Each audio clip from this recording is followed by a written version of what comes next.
capítulo 3, Hebreos 3, en el versículo número 15, Hebreos 3:15. Este es el tema número 8 de nuestra serie Tiempo de Crisis, y el tema se llama No provoquemos al Señor. No provoquemos al Señor. Vamos a leer entonces Hebreos capítulo 3, versículo 15. Dice así: Entre tanto que se dice, si oyereis hoy su voz, no endurezcáis vuestros corazones como en la provocación.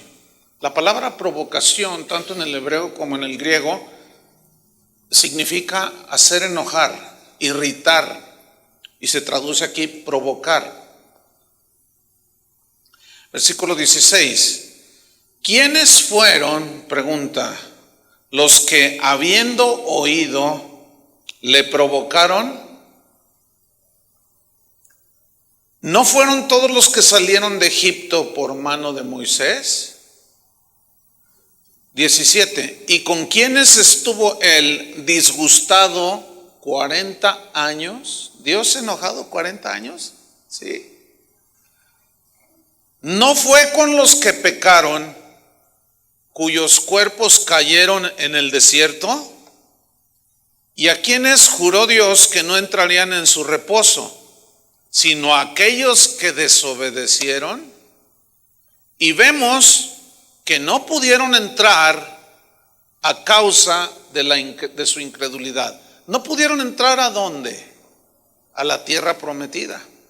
Ellos habían salido de Egipto, pero para llegar a la tierra prometida, donde había abundancia de todas las cosas, tenían que primero aprender a vivir en la escasez, en el desierto. Y allí Dios los probó, pero no pasaron la prueba, esa generación, y desagradaron a Dios porque lo provocaron a enojo. ¿Cómo fue que lo provocaron? Esta es una historia muy significativa en la vida de Israel. Si nosotros vamos al Salmo número 78, ahí Asaf, que es el que escribe este salmo, era uno de los líderes de alabanza.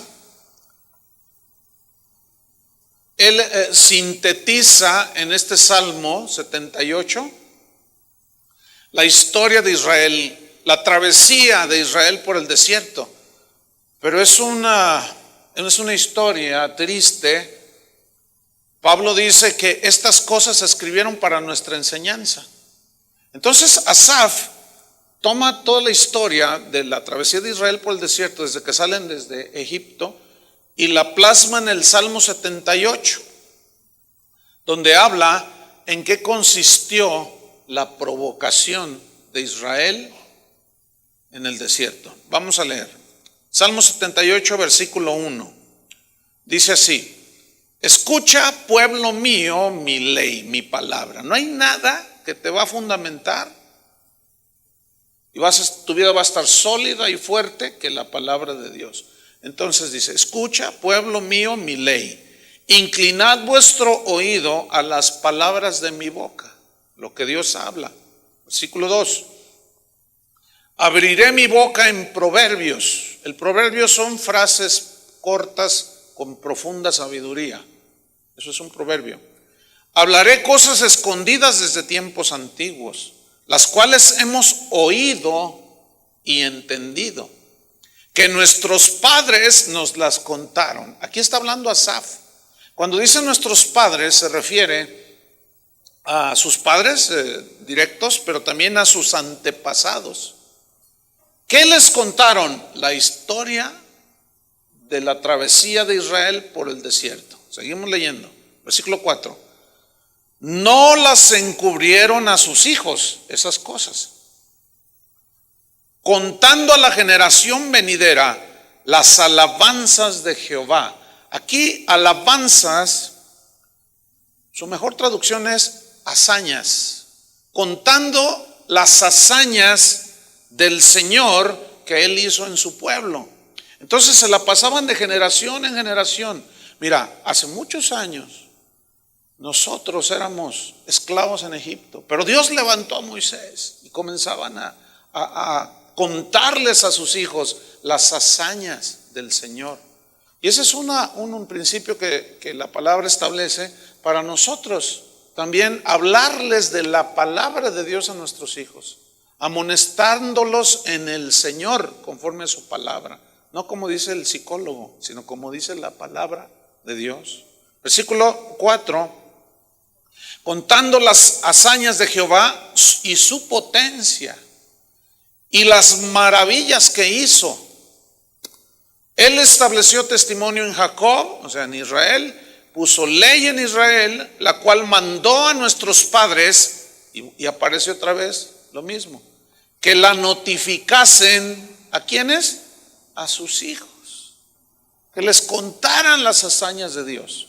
Versículo 6, para que lo sepa, no se duerma, es muy temprano, la generación venidera y los hijos que nacerán y los que se levantarán lo cuenten a sus hijos, a fin de que pongan en Dios, ¿qué? Su confianza. Fíjate, el contar todo lo que Dios hizo, para que no nos olvidemos. Fíjate en el versículo 7, a fin de que pongan en Dios, ¿en quién? En Dios su confianza, todo su reposo, toda su certidumbre en Dios y en su palabra. Y no se olviden de las obras de Dios. Y no se olviden de las obras de Dios. Que no se nos olvide de dónde nos sacó el Señor. Que no se nos olvide la salvación que nos regaló. Que no se nos olvide la misericordia que Él tuvo con nosotros. Porque a algunos se les olvida, como a estos que vamos a ver, que se les olvida. Y a esa generación se le olvidaron. Fíjate lo que dice Pablo. Pongan una señal allí. Vamos a 1 Corintios capítulo 10, versículo 1. Y ve lo que dice Pablo acerca de la misma historia. 1 Corintios 10, versículo 1. Dice, porque no quiero, dice Pablo, hermanos, no quiero, hermanos, que ignoréis, sino que sepan. Y aquí lo está contando. Fíjese cuántos años han pasado, siglos, milenios, y ahorita yo se los estoy contando a ustedes. No quiero, hermanos, que ignoréis que nuestros padres, refiriéndose al Israel que salió de Egipto, todos estuvieron bajo la nube y todos pasaron el mar. Y todos en Moisés fueron bautizados en la nube y en el mar. Y todos comieron el mismo alimento espiritual. Y todos bebieron la misma bebida espiritual, porque bebían de la roca espiritual que los seguía. ¿Quién era la roca? La roca era Cristo, versículo 5. Pero de los más de ellos no se agradó el Señor. ¿Por qué? Seguimos leyendo. Por lo cual quedaron postrados en el desierto, es decir, que se murieron en el desierto. ¿Por qué se murieron? ¿Cuál es el propósito de contar esta historia de Israel? Versículo 6. Mas esas cosas, o sea, lo que sucedió en el desierto con Israel, sucedieron como ejemplos para el vecino de enfrente. ¿Así dice? ¿Para quién? Diga, para mí. Entonces es para nosotros hoy. Sigo leyendo. Para que no codiciemos cosas malas, como ellos codiciaron, ni seáis idólatras, como algunos de ellos, según está escrito, se sentó el pueblo. Miren, ahí está el prototipo de la iglesia del siglo XXI. Se juntó el pueblo a comer y a beber y se levantó a jugar, a divertirse en la casa del Señor. Imagínense. Versículo 8. Ni forniquemos, como algunos de ellos fornicaron y cayeron en un día 23,000. Versículo 9. Ni tentemos al Señor, como también algunos de ellos le tentaron y murieron, perecieron por las serpientes. 10. Ni murmuréis, esta murmuración es contra Dios.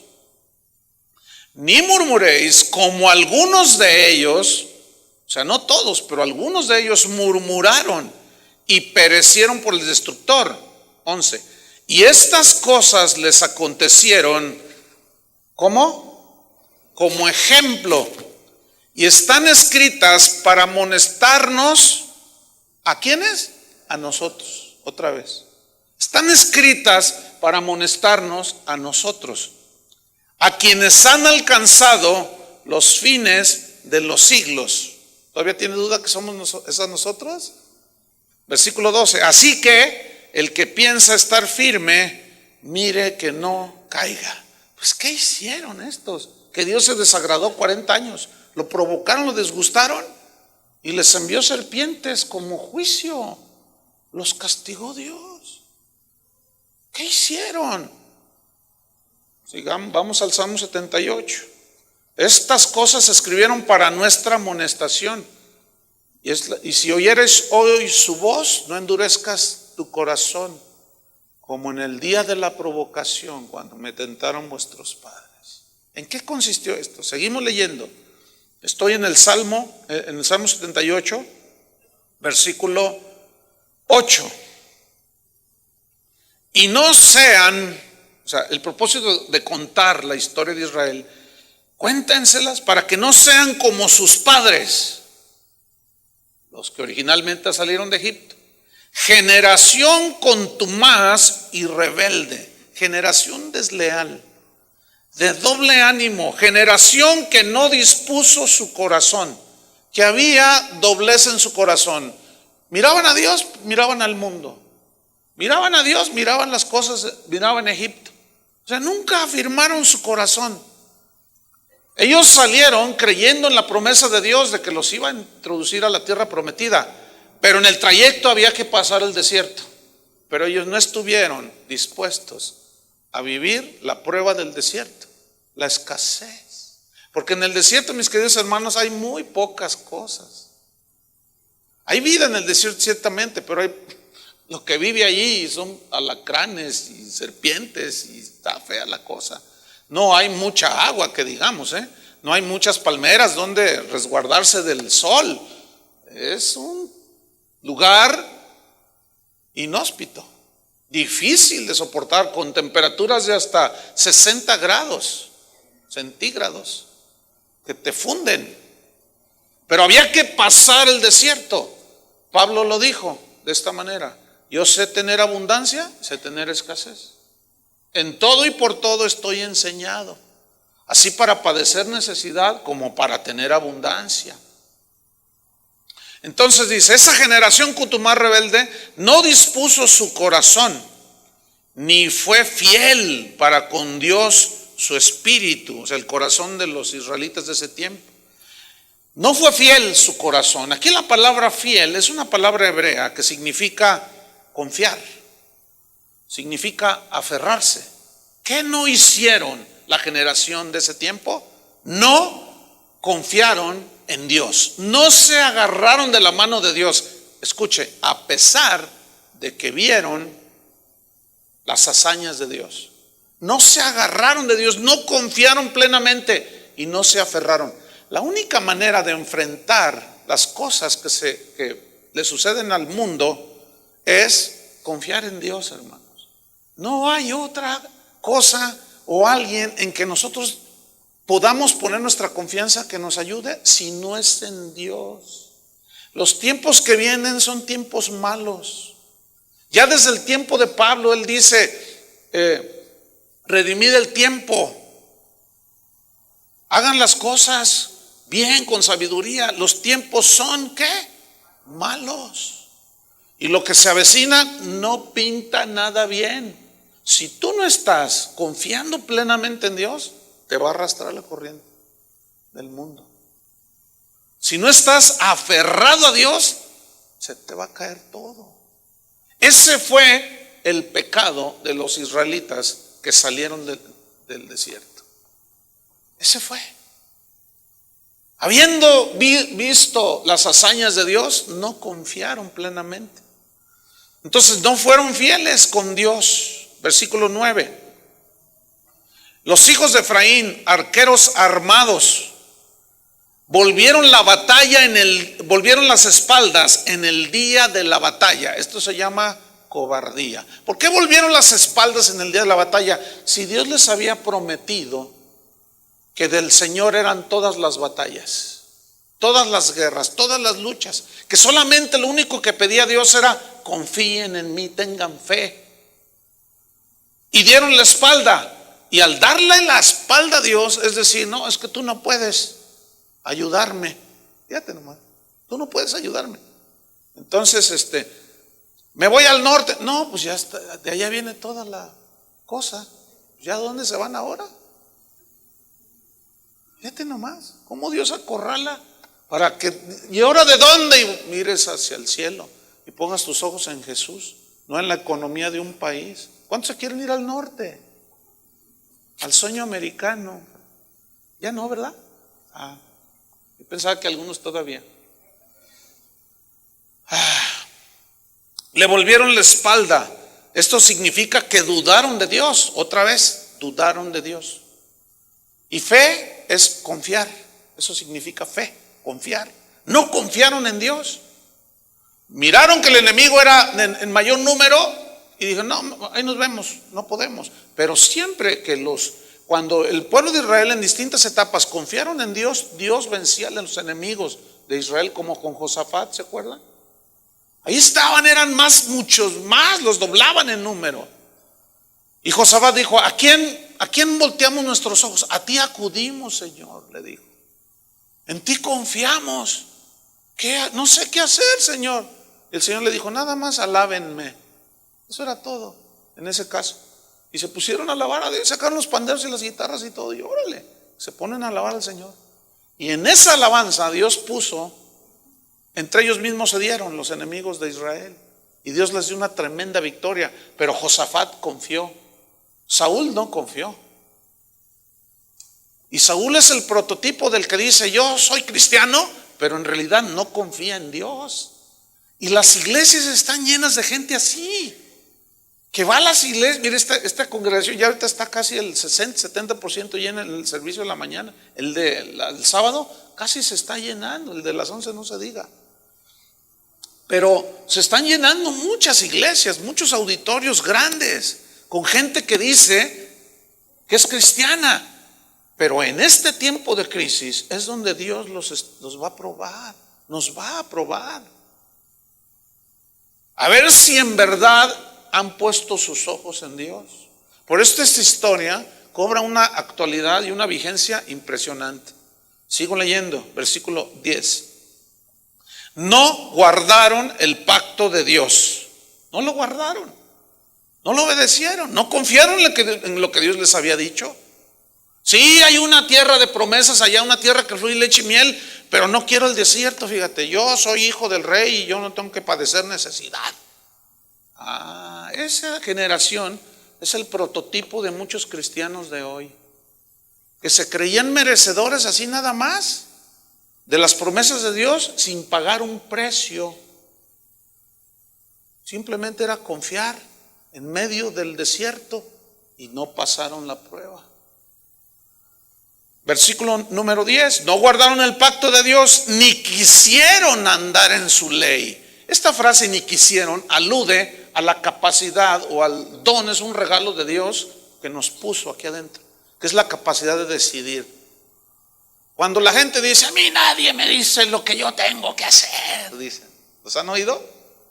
Y yo soy dueño de mi vida y hago lo que quiero. Sí, por supuesto que tú haces todo lo que te da tu gana.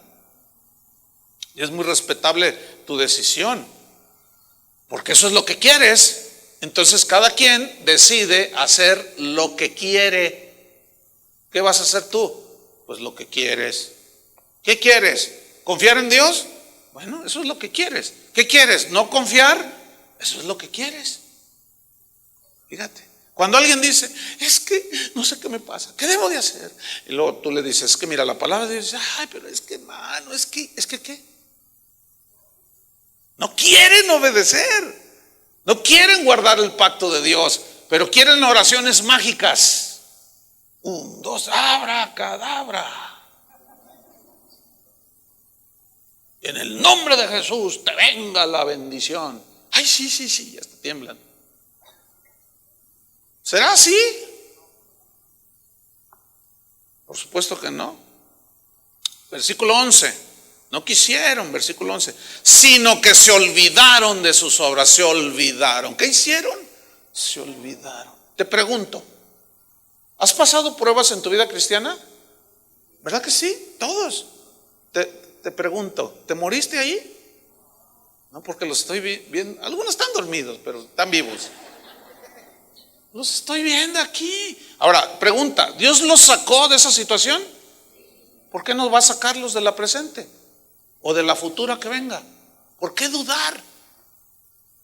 Hombres de poca fe. ¿Por qué dudar? Porque no quieren creer. Ese es el asunto. No quieren confiar en sus promesas. Porque estamos acostumbrados a vivir bien. Queremos estar bien, y vivir bien lo reducimos, fíjense la inteligencia de cómo somos. Vivir bien lo reducimos a tener casa propia, un buen trabajo, un dinerito en el banco, un buen carrito. Eso es vivir bien. Hágame usted favor. También los narcotraficantes, qué bien viven ellos, ¿verdad?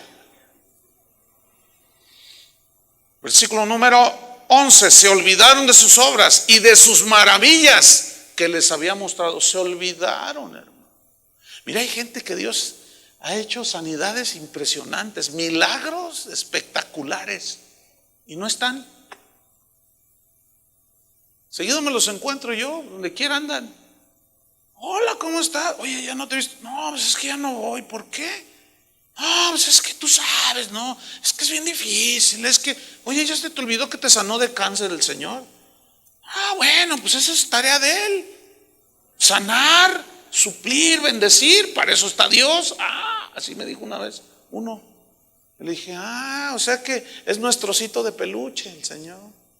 El Señor es nuestro Santa Claus. ¿Verdad que nomás le pide? Es el genio de la lámpara que les frotas y pídeme lo que quieras, pídeme lo que quieras. Para eso estoy, para eso. ¿Ustedes creen que para eso está Dios? Discúlpeme. Sin embargo, muchos cristianos metidos en las iglesias piensan que Dios es Santa Claus o el genio de la lámpara. Dios no es Santa Claus, ni tiene barba blanca, ni está panzón, ni pelón como el genio de la lámpara. Discúlpeme. Versículo número 12.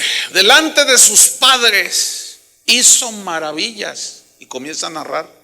En la tierra de Egipto, en el campo de Zoán, dividió el mar y los hizo pasar. Los detuvo las aguas como en un montón. Todos sabían la historia de Israel porque sus padres se las contaban. Aquí ya habían pasado muchos años, en el tiempo de Asaf. Luego pasan otros 1800, no sé cuántos centurias, y Pablo lo narra, y ya han pasado miles de años, y yo hoy estoy tocando este punto. Porque la historia, desgraciadamente, mis queridos hermanos, se vuelve a repetir. Gente que a la hora de pasar el desierto no saben vivir en el desierto. Entonces dice, dividió el mar, los hizo pasar, detuvo las aguas como en un montón. Ustedes recuerdan esa historia, ¿no? Cómo habían salido de Egipto, se arrepiente Faraón de haberlos soltado, dice, no, vamos tras ellos. Y ahí van corriendo los israelitas con todos los niños y lo que llevaban, lo poco, casi nada. Ni cambios de ropa, así como iban.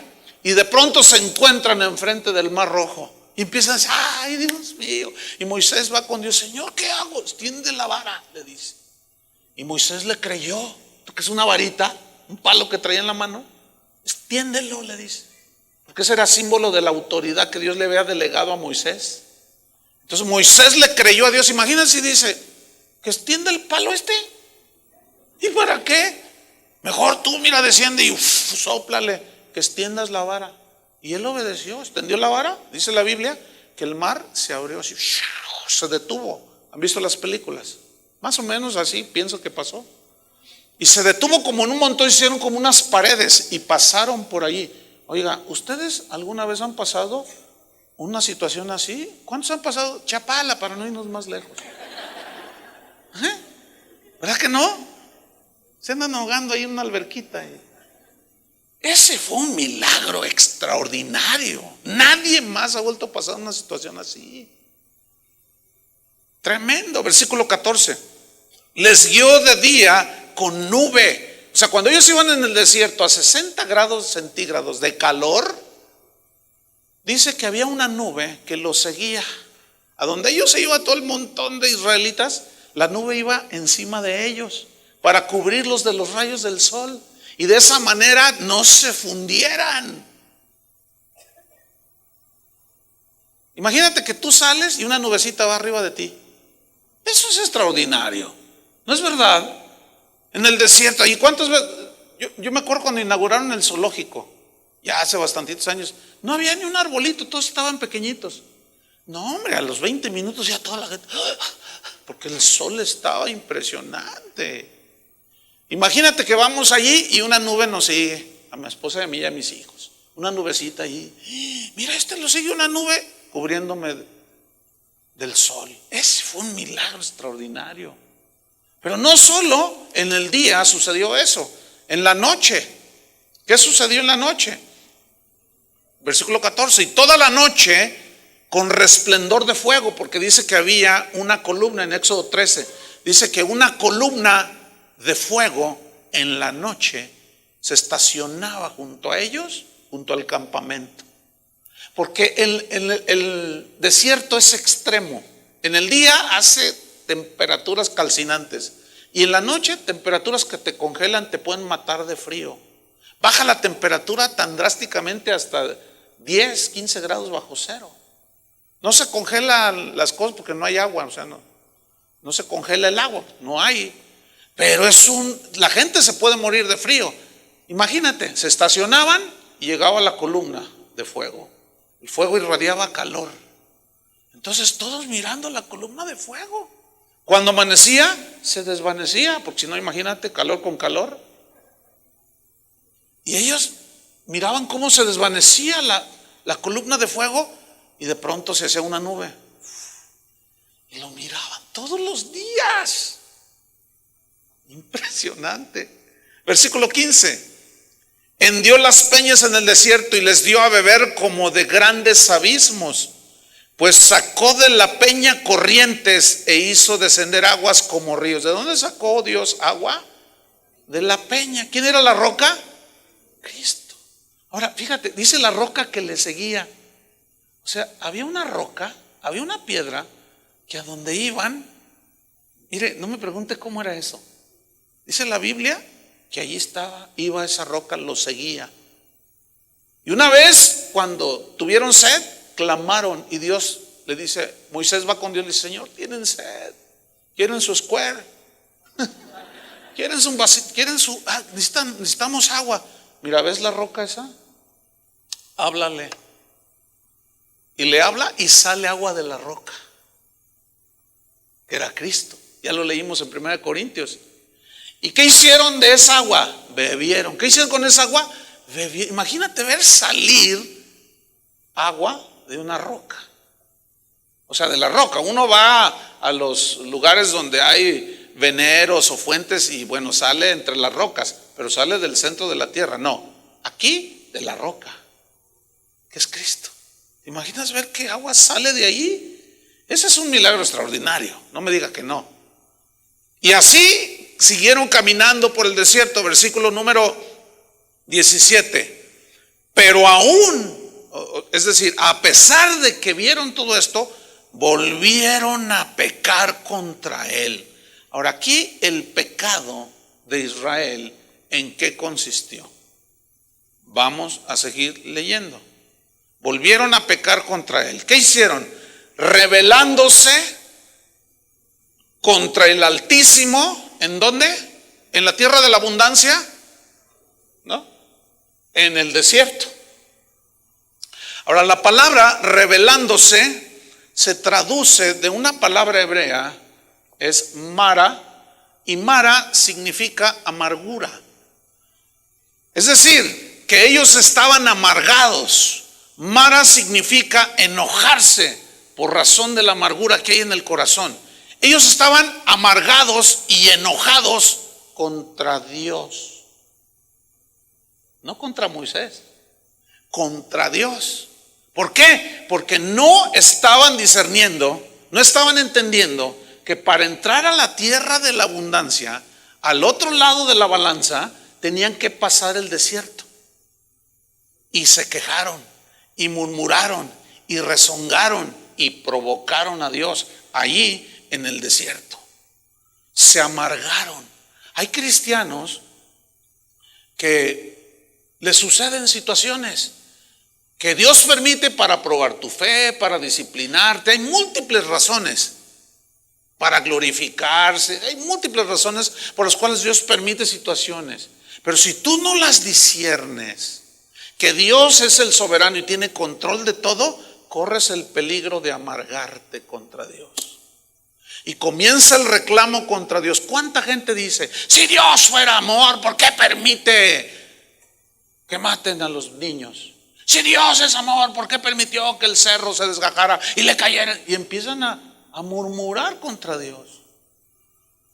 Empiezan a hablar en contra de Dios en su ignorancia. Pero lo peor es que gente que dice que lo conoce se amarga en su corazón. Están ahí todos amargados con, yo merezco esto. Tu palabra dice que tú te hiciste pobre para hacerme rico y mira cómo me tienes. Soy tu hijo. Y luego todavía algunos se van más allá. Tienen una estrechez económica y dicen, ¿por qué? Si yo hasta te diezmo, yo te doy el diezmo. Como diciendo, ¿lo que haces con lo que te doy? Fíjate nomás, fíjate qué falta de prudencia en el hablar, en el decir. Cuando tú le dices a Dios, hasta diezmo te doy, ¿por qué me tienes así? Le estás diciendo a Él, si yo te estoy pagando para que me trates bien. Fíjate nomás. Entonces, de esto se aprovechan los falsos maestros y meten enseñanzas torcidas. Y de aquí es como empiezan a ministrar a las ovejas. Las ovejas necesitan la administración, pero tiene que ser en la palabra de Dios. Y comienzan a enseñarles, tú te sientes mal ahí por lo que estás pasando, pero no, tú fuiste diseñado para el éxito, te dicen. Entonces estás todo fracasado ahí, ¿no? Entonces no se está cumpliendo. ¿Por qué? ¿Por qué, Señor? Y empieza la amargura. Y algunos ya llegan todos amargados. Pero mira, tú habla y decreta y no recibas eso, porque eso es del diablo. Entonces están decreta y decreta y decreta y siguen hundidos. Y siguen amargados. Entonces un día Dios mueve, esto es entre comillas, al predicador y le dice, a ver, todos los que estén amargados contra Dios, pónganse de pie. Y se ponen de pie los cristianos. Hijo, amargados contra Dios. Ya están. ¿Usted está amargado? Sí. ¿La está pasando mal, verdad? Sí. Me trata muy mal el Señor. Hasta el perro se me murió el otro día. Estoy ahí, estoy mal. ¿Por qué? No es justo. Y luego empiezan también como en otro salmo de Asaf. Dice, aquellos que viven enfrente de mi casa ni cristianos son y todo les sale bien, pusieron un negocio y les pegó y hasta se hicieron ricos y se van de viaje a Europa y yo nada. Qué malo es Dios. Y ahí están todos amargados. Y el tremendo predicador les dice, pues ahora es tu noche, este es tu día. Dice, mira, la situación es muy simple. Perdona a Dios para que quedes libre. ¿Lo han oído? ¿Cuántos han oído eso? Perdona a Dios para que seas libre. Perdona a Dios. No sé si reír, llorar, desmayarme, no sé qué hacer. Ahora resulta que nosotros debemos de perdonar a Dios. Escuchen bien, los cristianos perdonando a Dios. Porque Dios se fumó un carrujo de marihuana. Porque Dios golpeó al ángel Gabriel. Entonces él pecó, ¿verdad? Entonces nosotros tenemos que perdonarlo a él por el amor de Dios, hermanos. Son puras herejías todas esas. ¿De cuándo acá? ¿Dónde dice la Biblia que nosotros debemos de perdonar a Dios? Por todos lados. Y se fijaron hoy la administración del Señor, hoy en la reunión. Todo fue el perdón, reconciliación, arrepentimiento. No se les olvide que Jehová tu Dios te perdonó todos tus pecados en Cristo. Ni se te ocurra meterte esas doctrinas del diablo. Esas sí son doctrinas de demonios, hermanos, motivadas por falsos apóstoles y falsos maestros, mensajeros de Satanás, dice Pablo, así les llama, mensajeros. Esos son mensajeros de Satanás. ¿Cómo perdonamos a Dios? No, y luego todavía la bajan un poquito más, dicen, a ver, tú has hecho cosas en tu vida, y están ahí los cristianos, sí, feas, sí, y no te has perdonado, ¿verdad? Te dice el psicólogo pseudopastor, no te has perdonado y estás atado. Entonces tú, sí, hasta le haces así, sí, estoy atado. Bueno, perdónate a ti mismo. ¿Alguien me puede decir un versículo donde dice la Biblia, perdónate a ti mismo? Ahora hasta de Dios la haces, porque solo Dios perdona. Ahora perdónate a ti misma, por favor, hermanos. David decía, contra ti solo he pecado. Borra mis rebeliones, Señor. Límpiame de mis maldades. Y ahora nos autolimpiamos nosotros. Yo me perdono a mí mismo. Ayer cacheteé a mi esposa y me siento mal. Sí, perdónate a ti mismo. Entonces, bueno, yo en el nombre de quién, de yo mismo, de Juan Diego, de que, bueno, yo me autoperdono. Entonces ya me perdono, lavo mis pecados en el agua bendita de Lourdes. O sea, ¿cómo está eso? ¿Se dan cuenta? Es una mezcolanza increíble, hermanos. Existe eso en el cristianismo, pero ya lo han metido. Y muchos cristianos están sumergidos en eso. Horrible. Se rebelaron contra el Altísimo en el desierto. ¿Por qué? Si seguimos ahí, versículo 16. ¿Por qué se rebelaron? Porque no estuvieron dispuestos a pagar el precio, hermanos. No sabían vivir en la escasez. Querían todo. Volteaban sus ojos a Egipto y decían, ay, allá teníamos ajo, cebollas. Imagínate una torta de ajos, de cebolla. Pepinos, queremos un pico de gallo. Y luego miraban el desierto y no había nada. Y iban con Moisés, ¿por qué nos sacaste para matarnos en esta tierra? Y Moisés decía, a mí no me digan nada, yo nada más obedezco a Dios. No, tú eres el culpable, Moisés. Allá en Egipto teníamos. Ahora, fíjese, hay gente que le comparte a otros de Cristo y les dicen, si te conviertes, todo se te va a arreglar. Si te conviertes, tu vida va a ser una vida de éxito. Si te conviertes, tu vida va a ser de abundancia. Los están engañando, porque la cosa no es así. Muchas veces se pone peor. ¿A cuántos se les puso peor cuando se convirtieron? A ver, pues denle gracias a Dios que están aquí, permanecen, porque muchos no permanecen, se van desilusionados. Se rebelaron, se amargaron contra Dios. Y la consecuencia de esa amargura y de esa rebelión, versículo 18, aquí viene, fíjense.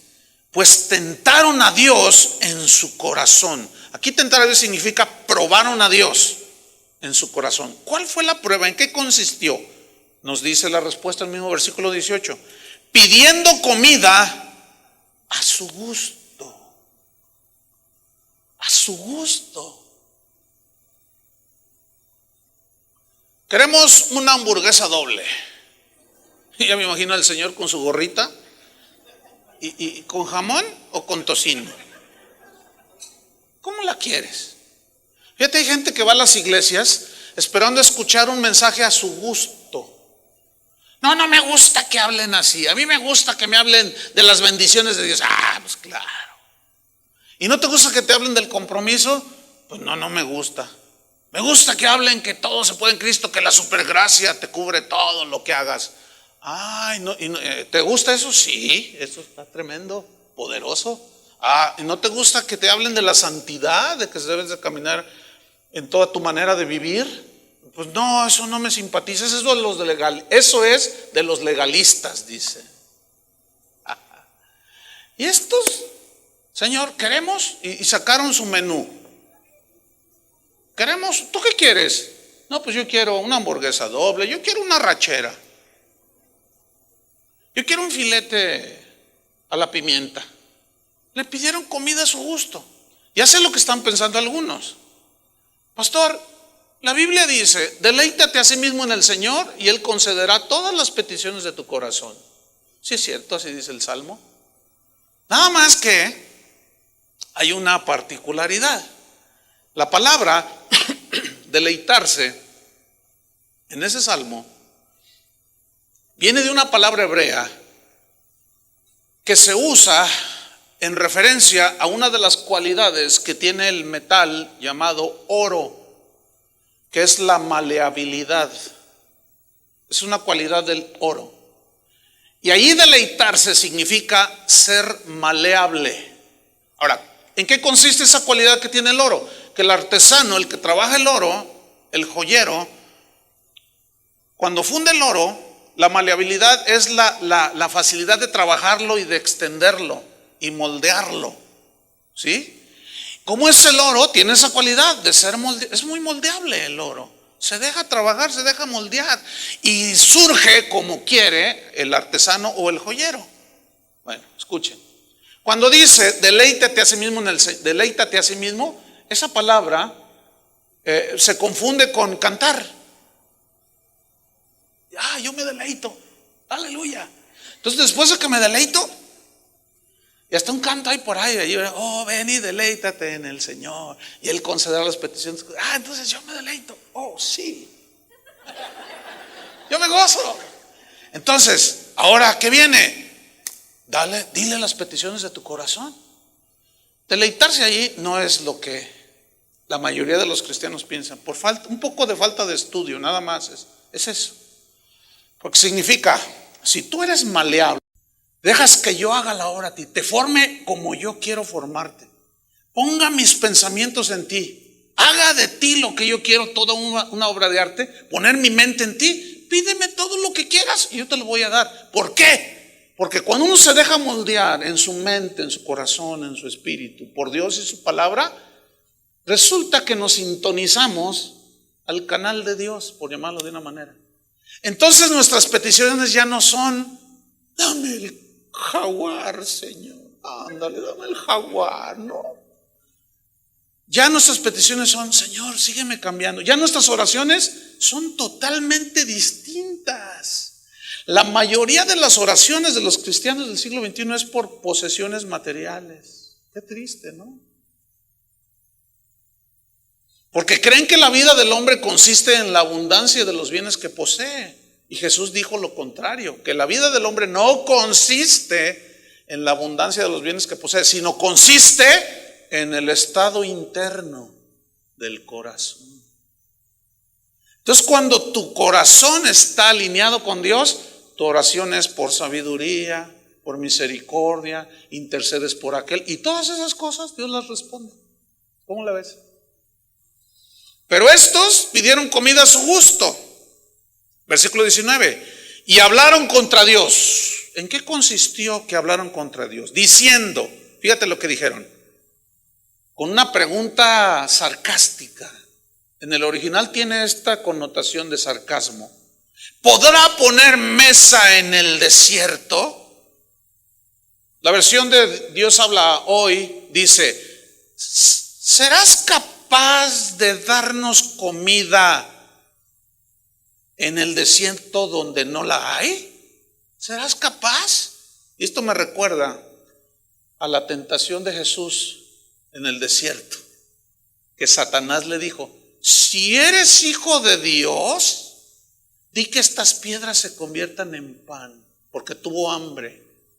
¿Y qué dijo Jesús? Escrito está, Satanás, no solo de pan vivirá el hombre, sino de toda palabra que sale de la boca de Dios. Pregunta, ¿pudo haber Jesús transformado, convertido las piedras en pan, me canso ganso, como dicen en mi rancho. Pero si a ojos cerrados multiplicó los panes, caminó sobre el agua, Dios le dijo a un cuervo: llévale un filete a Elías. ¿Podrá Dios? Pero aquí su actitud era de enojo, de amargura. A ver, demuéstranos que puedes. Y Dios los miró. ¿Qué dice en Hebreos? ¿Contra quiénes se enojó Dios? Sí dice, ¿no? ¿Contra quiénes se disgustó? ¿Qué no fueron contra los que salieron de Egipto? ¿Qué no fue contra ellos que se enojó? Porque lo provocaron, se burlaron de él, dudaron de él. ¿Se acuerdan cuando Jesús multiplicó los panes? Eran 2 y 5 peces. Y los multiplicó. ¿Se acuerdan del ejemplo que les puse de la señora que estuvo comiendo de la alacena? Multiplico. Dios es el mismo de ayer, hoy y por los siglos. Pero el asunto con la generación que salió de Egipto es que ellos, a pesar de ver semejantes maravillas, no creyeron, no perseveraron en la confianza. Porque ellos pensaban que ya había sido suficiente haber pasado por el Mar Rojo. Ya es suficiente.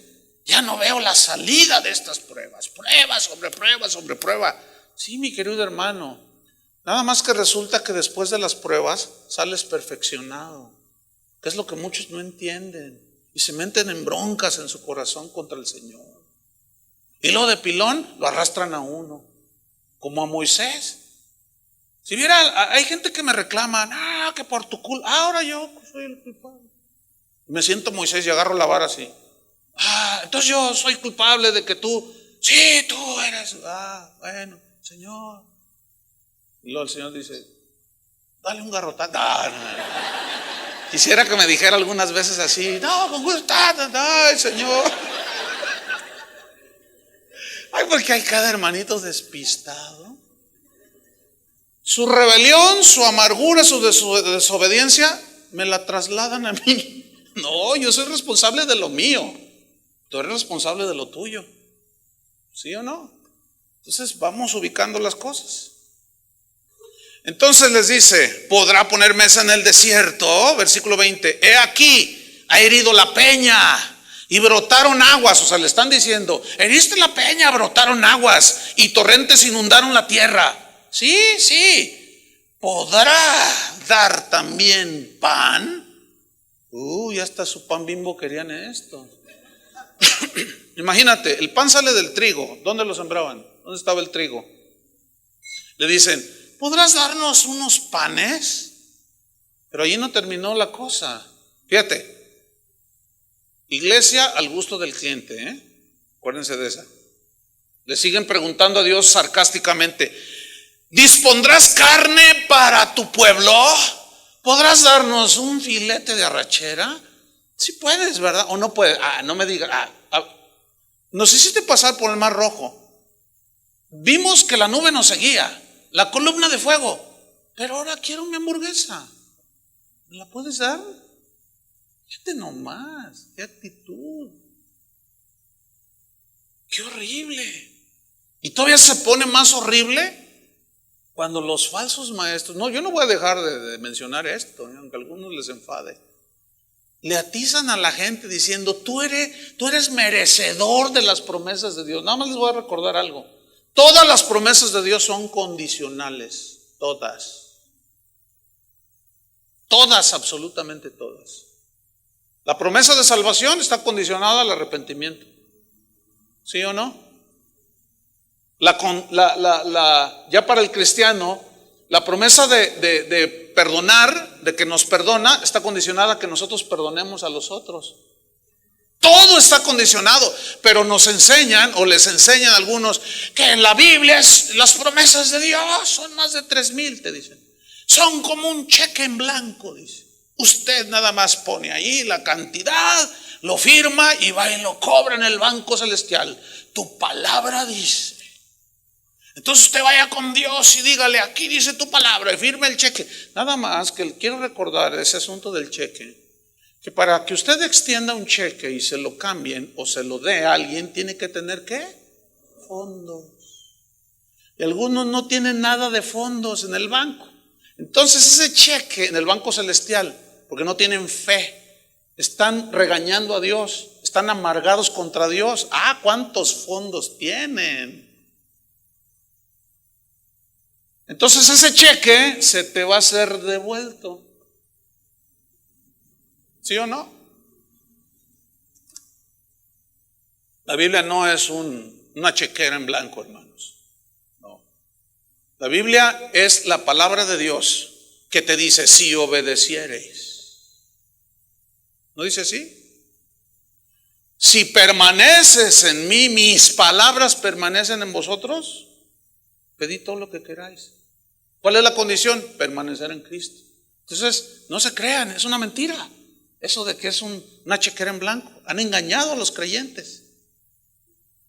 Sin santidad nadie verá al Señor. Y así ¿quieren que les dé más de las 3,000? Una por una. ¿No les que nos vayamos a las 5 de la tarde? Algunos dirían: sí, hermano. Amén.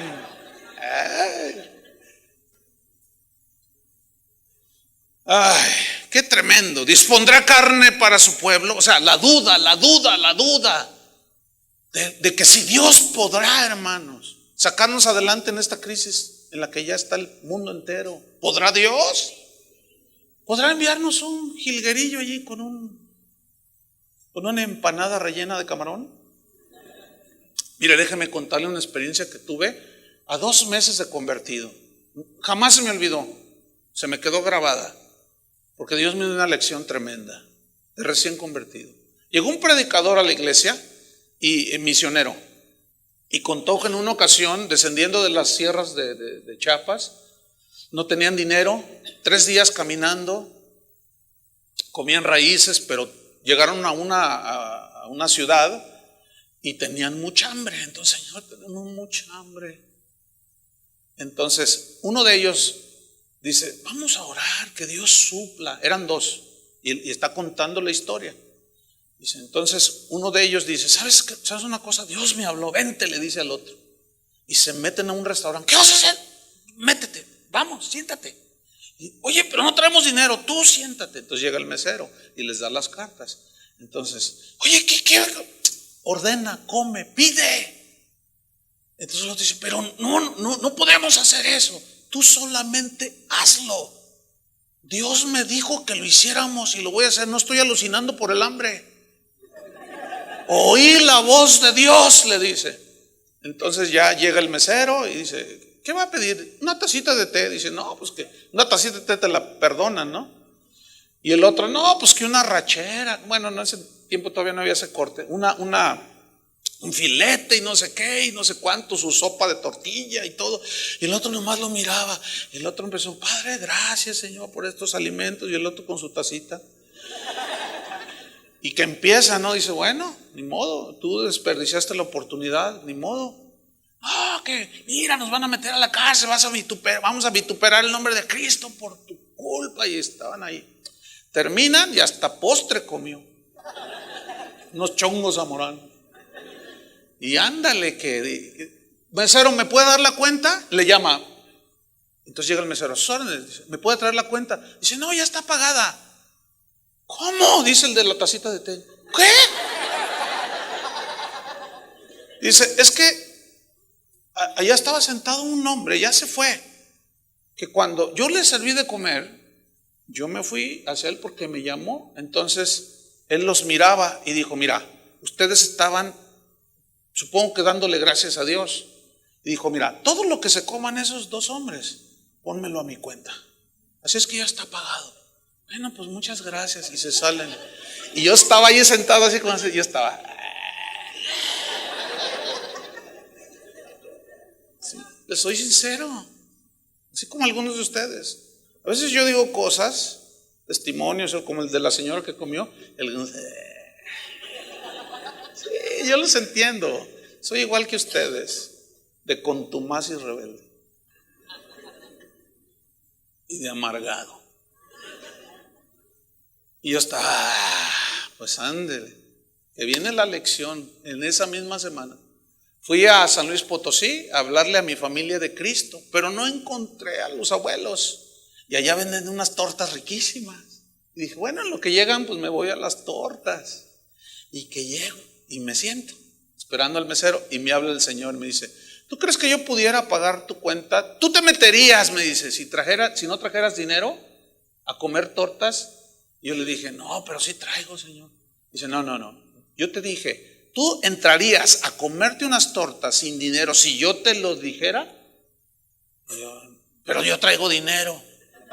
Y luego ya llega el mesero, le digo, no, pues tráigame una torta, si están riquísimas estas tortas. Bueno, entonces ya me traen mis 15 tortas. No. Eran 4, pero es que están de este tamaño, están chiquitas. Entonces, no, pues ya, gracias, Señor, por estas tortas. Entonces ya me las comí. Y le digo, mesero, ¿me puede traer la cuenta? Y él me dice, fíjese que había ya se fue. Había un señor allí que me dijo, cuando tú estabas rezando, así me dijo, mire, todo lo que se coma ese muchacho, póngamelo a mi cuenta. Así es que ya está pagado todo, y recoge y se va, y yo me quedo. Mire, me salí avergonzado, llorando. Nunca se me olvidó. Y no quiero que se me olvide. Pero a algunos de ustedes ya se les olvidó. Y entran en esa amargura y en esa rebelión, hermanos. Dios es fiel. Esta iglesia se fundó en 1982 en plena crisis. Sin ni un peso en la bolsa. No necesitamos dinero, necesitamos a Dios, y Dios se encarga de lo demás. Pero ahora que algunos ven cómo ha Dios bendecido la obra, ay, sí, se cree mucho al pastor porque tiene una iglesia. Cállese la boca. Usted no sabe los desiertos que hemos pasado. Usted no sabe, la mayoría de ustedes no saben las pruebas que nosotros atravesamos en el desierto. No saben. Y cuando uno sabe, no tiene elementos para decir absolutamente nada. Entonces algunos que andan por ahí, cierren el pico, hermano. Así me decía mi papá, cierra el pico, muchacho. Cuando yo le rezongaba, cierra el pico, se las va a ver con su padre. Cierren la boca, hermano, porque si no se las van a ver con el Señor. Porque eso hablaron, eso dijeron. Vámonos rápido. Entonces están ellos ahí tentando a Dios, provocando a Dios. Versículo 21. Por tanto dice, oyó Jehová. ¿Qué hizo Dios? Oyó y se indignó, se enojó. Ay, que Dios no es un Dios de amor. Sí, 100%. Pero también se enoja. En la versión Nueva Internacional dice, me llegaron al límite de mi paciencia. Sí dice. Y la versión Dios habla, Biblia para todos. Hay otra que dice, me colmaron la paciencia, ya no los aguanté más. Queja tras queja, tras queja, tras queja. Pero vean el desenlace. Se encendió el fuego contra Jacob y el furor de Dios subió contra Israel, por cuanto no habían creído a Dios. Creer es fe. ¿No habían qué? Creído. Que les había dicho, yo los voy a introducir en una tierra llena de leche y de miel. No le creyeron, porque no fueron capaces de enfrentar el desierto. Versículo 22, por cuanto no habían creído a Dios, ni habían confiado en su salvación. ¿Por qué se enojó Dios? Porque no le creyeron y no confiaron. ¿Recuerdan el texto de hace 8 días? Porque sin fe es imposible agradar a Dios. Dios probó la fe de Elías. Ve con una viuda pobre, ella te va a alimentar. Y a la viuda pobre le prueba su fe y le dice, le das un taco a Elías. Y todavía prueba más al profeta, le dice, unos cuervos te van a traer una hamburguesa. Y el profeta, no había más. Miraba a Dios y dice, no, pues así me mandes, no sé, un enjambre de abejas, no que me piquen, porque me dejen un litro de miel aquí. Hazlo, Señor, yo creo, yo no sé cómo vas a hacer. Mira, Dios dice, la Biblia habla de la multiforme sabiduría de Dios, es decir, multiforme. En el griego esa palabra significa de todos colores. Yo añadiría, y de todos sabores. Es decir, la multiforme manera que Dios tiene de obrar para con nosotros. Déjalo que Él haga las cosas. No se te ocurra decirle cómo quieres hacer que Él haga las cosas. Y mucho menos le cuentes hasta 3. A la 1, a las 2, a las 3, ahora. Olvídate de eso. Hermanos, no traten mal a Dios. Imagínate a tu hijo: quiero cenar a la 1, a las 2, ahora. ¿Te imaginas? Le das una bofetada al muchacho menso ese. Cállese, órale. A mí me va a respetar, a mí no me hable así. ¿Y por qué los cristianos maltratamos a Dios así? ¿Qué nos creemos? ¿Por qué tratamos así a Dios, hermanos? A nuestro gusto, y hasta le cuentan a Dios. No. Todas esas son enseñanzas que vienen del estómago de Satanás, que se han metido en las vidas de los cristianos. Y sufren doble, porque teniendo la Biblia no la estudian y les creen a todos esos. No confiaron. Versículo 23, aquí viene lo terrible y nos vamos en el desenlace de la historia. Sin embargo, o sea, a pesar de que lo provocaron, dijo: ok, ¿eso quieren? Ok, ¿eso quieren? ¿Sí? Mandó a las nubes de arriba y abrió las puertas de los cielos e hizo llover sobre ellos maná para que comiesen. Fíjate, y les dio trigo de los cielos. ¿Se acuerdan de esa historia en Éxodo? Dice que caía el maná cada día. Entonces cuando ellos fueron a recogerlo, dijeron: ¿qué es esto? Y maná en el hebreo significa: ¿qué es esto? Eso significa: ¿qué es esto? ¿Qué es este carrillo que traigo? ¿Qué es esta ropilla que tengo? ¿Qué es esa casilla que tengo? Yo soy hijo del rey. ¿Qué es esto? Dice. Les pareció poca cosa comer trigo de los cielos. Versículo 25: pan de nobles comió el hombre y les envió comida hasta saciarles. Aquí la palabra nobles, en todas las demás versiones de las Biblias, lo traducen ángeles. ¿Alguien trae una versión así? Sí, aquí está una y acá otra. Pan de ángeles comió el hombre. ¿Te imaginas? Estaba allí el Señor y todos sus ángeles. Estaba Gabriel, estaba Miguel, y estaban desayunando su cornflakes. Entonces el Señor dice: aquellos contumaces y rebeldes están en un plan, ya no lo soporto. Gabriel, sacude la mesa para que les caiga un poquito. Entonces Gabriel sacude la mesa. Esto no está en la, digo, porque algunos ya están. Bueno, tengo que aclararlos, ¿no? Entonces les empieza a caer el maná y comieron. Yo me imagino a Gabriel, ¿no? Agarrando así la cuchara y dice: ahí les va esto.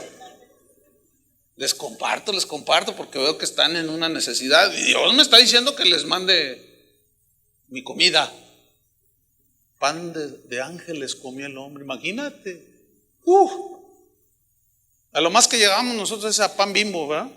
Estos comieron pan de ángeles. Versículo 26. Movió solano en el cielo y trajo con su poder el viento sur e hizo llover sobre ellos carne como polvo, las codornices, como arena del mar, aves que vuelan. Vean lo que sigue. Las hizo caer en medio del campamento, alrededor de sus tiendas. Mira, este fue el primer restaurante con servicio a domicilio. Porque así lo querían los hijos de Dios. Así lo anhelaban, a su gusto. Y llegó el Señor en su motoneta esa como los pizzeros, ¿verdad? Llegó, ahí les va. ¿Qué querían? Codorniz al mojo de ajo, codorniz en su jugo. Aquí está.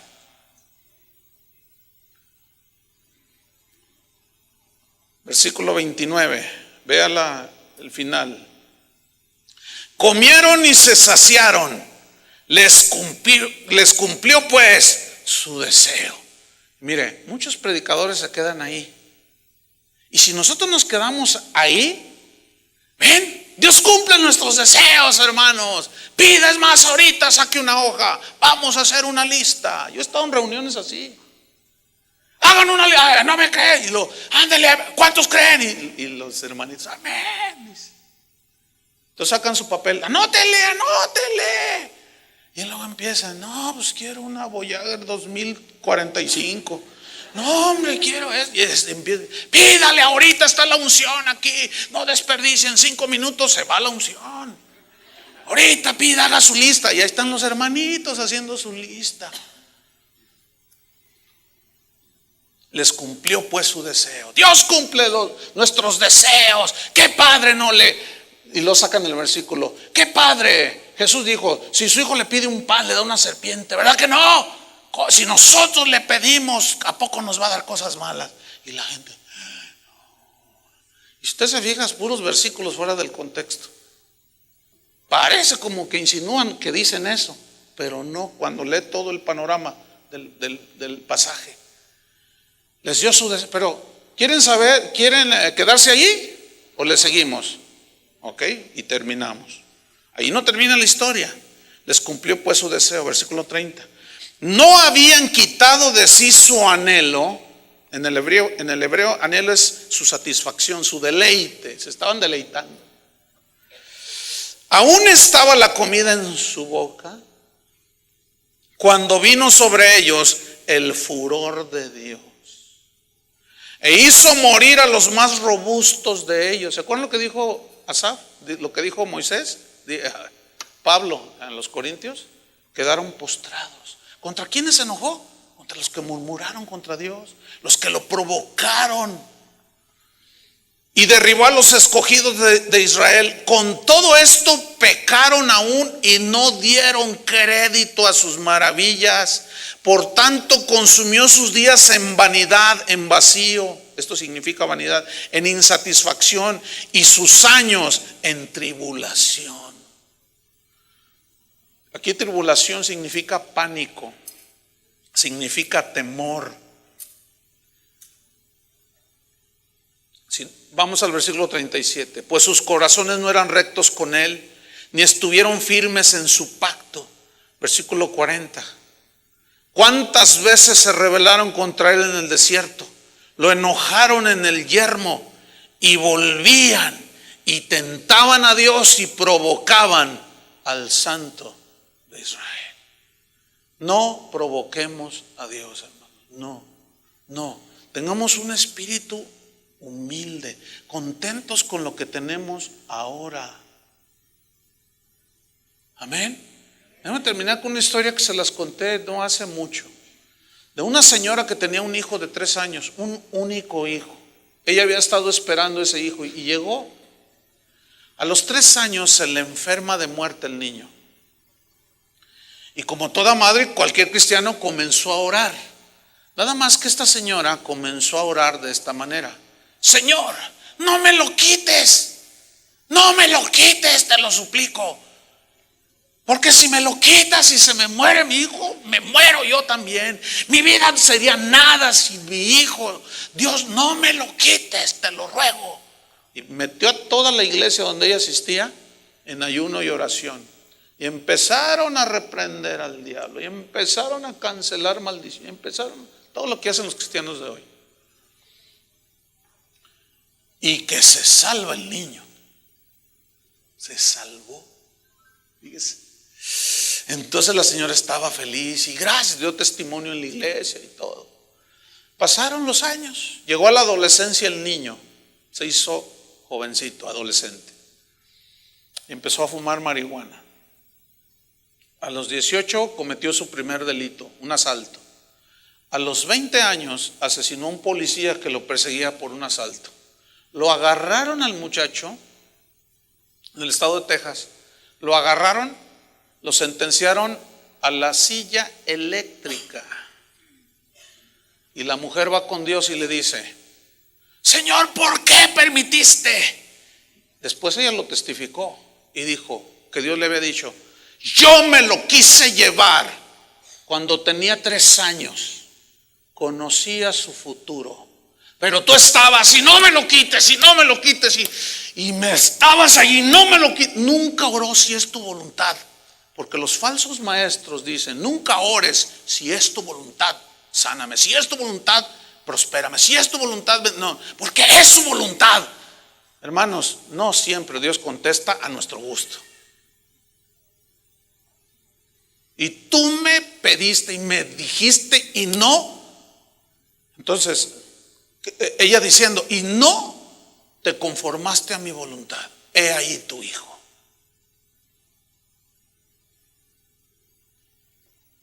La prueba bíblica ahí está. Pidieron sin tomar en cuenta la soberanía de Dios, sin respetar a Dios a su gusto. Y muchas veces cuando estamos y dame este muchacho que se fije en mí, no es el que tengo para, y dame, es que ese es el único, y dámelo. Bueno, ahí está. ¿Lo quieres? Ahí está. Y al rato quítamelo. Hermanos, no debemos orar como han enseñado durante los últimos 25 años los falsos maestros. Tienen contaminada la iglesia, hermanos. La oración modelo es la del Padre Nuestro. Padre nuestro que estás en los cielos. ¿Dónde estamos nosotros? En la tierra. Danos hoy nuestro pan de cada día. ¿Cada cuándo caía el maná? Cada día. Perdona nuestras ofensas. Nunca dice: yo te perdono a ti, ni me perdono a mí mismo. Como también nosotros perdonamos a los que nos ofenden. No nos dejes caer en el mal, Señor. Líbranos. Fíjate qué oración. Hágase tu voluntad como se hace en el cielo, se haga también en la tierra. ¿Quién va a hacer su voluntad? Nosotros. Aunque a veces en ese trayecto pasemos el desierto. Sé vivir en la abundancia y sé tener escasez. Amén. Pónganse de pie. No provoquemos al Santo de Israel. Oremos. Señor, ten misericordia de tu pueblo, porque muchos falsos maestros han salido por el mundo.